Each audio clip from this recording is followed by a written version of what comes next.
Kilo ইলিশ মাছ? 1 kilo 200 ওজন। 1 kilo 200 ওজন। কি স্টোরেজ? হ্যাঁ। কত করে বিক্রি করলে? 1800 টাকা করে। 1800 টাকা করে। কি বাংলাদেশের না ইন্ডিয়ান? আমাদের বাংলাদেশ। এবং বাংলাদেশের ইলিশ মাছ কাটছে স্টোর ইলিশ 1 কিলো 200 ওজন 1800 টাকা। দেখেন এটা হচ্ছে ইলিশ মাছ। এখন সব স্টোর ইলিশ পাবে।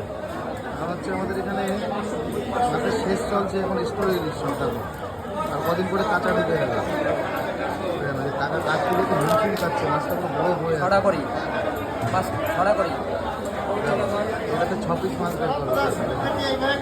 দারুণ সুন্দর ইলিশ মাছ কাটছে। এই টাকা কেটে কেটে এখানে সাজিয়ে রাখতে হবে। কাটো 6 পিস বেরোলো ওখান থেকে। এখান থেকে বেরোবে 6 পিস। পেটিটা পিস করা আছে।